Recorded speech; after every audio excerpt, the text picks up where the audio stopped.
Regular financial check-ins, அதாவது அப்பப்போ சரியான பாதையில் தான் போயிட்டுருக்கீங்களா அப்படிங்கிறத செக் பண்ணிக்கிட்டே இருங்க. ஒரு சிம்பிளான ஒரு எக்ஸாம்பிள் ஒன்று சொல்கிறேன், ஏன் இது ரொம்ப முக்கியமானது அப்படின்னு சொல்லி. ஃப்ளைட் இருக்குல்ல, இந்த ஃப்ளைட்டு அது டேக் ஆஃப் ஆகும்போதே அது எதை நோக்கி போகணும் அப்படிங்கிற சரியான ஒரு திட்டத்தோடு அது டேக் ஆஃப் ஆகும்.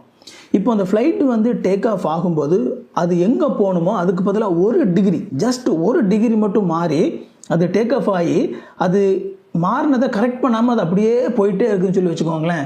அது இறங்குற இடத்துல அது எந்த நாட்டுக்கு போகணுமோ அந்த நாட்டில் இறங்காமல் வேறு எங்கேயாவது போய் இறங்கும். மேபி ஒரு நடு கடலுக்குள்ளே போய் கூட இறங்கிட்டு இருக்கும். அதனால நமக்கு ஒரு சில நேரத்தில் நம்ம போயிட்டுருக்க அந்த பாதையில் ஒரு சில சின்ன சின்ன டீவியேஷன்ஸ் வரும்போது நம்ம அதை கவனிக்காமல் அப்படியே விட்டுட்டு அப்படியே போயிட்டே இருந்தோம் அப்படின்னா அது லாங் டேர்மில் நம்ம அதை வேற எங்கேயாவது கொண்டு போய் விட்டுரும். அதனால் அப்பப்போ நம்ம சரியான விதத்தில் தான் போயிட்டுருக்கிறோமா அப்படிங்கிறத செக் பண்ண வேண்டியது ரொம்ப ரொம்ப முக்கியம்.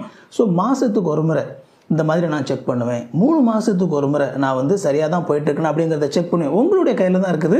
ஆனால் கண்டிப்பாக ரெகுலராக அப்பப்போ சரியான விதத்தில் தான் நம்ம திட்டமிட்டபடி போயிட்டுருக்கோமா அப்படிங்கிறத மட்டும் செக் பண்ணிக்கிட்டே இருங்க. உங்களுடைய இந்த ஃபினான்ஷியல் திட்டமிடுதல் எல்லாமே எப்போவுமே ஸ்மார்ட் முறையை பயன்படுத்துங்க. சும்மா பொத்தாம்பொதுவாக நான் பணம் சேவ் பண்ண போகிறேன் அப்படின்னு சொல்லி சொல்லாதீங்க. அதுக்கு பதிலாக நான் ஒவ்வொரு மாதமும் 5ஆம் தேதி 2000 ரூபாய் சேமித்து இந்த வருட முடிவில் டிசம்பர் மாதத்தில் 24,000 ரூபாய் சேமித்து வச்சுருப்பேன். Very specific. இந்த மாதிரி நீங்கள் பண்ணும்போது தான் உங்களால் உங்களுடைய திட்டத்தை அச்சீவ் பண்ண முடியும். இந்த வீடியோ கண்டிப்பாக உங்களுக்கு பயனுள்ளதாக இருந்திருக்கும் அப்படின்னு சொல்லி நம்புகிறேன். இதில் நீங்கள் கேட்ட விஷயங்கள் உங்களோட நண்பர்களுக்கோ உறவினர்களுக்கோ பயனுள்ளதாக இருக்கும்னு சொல்லி நினச்சிங்க அப்படின்னா அவங்களுக்கு அந்த வீடியோவை ஷேர் பண்ணி விடுங்க.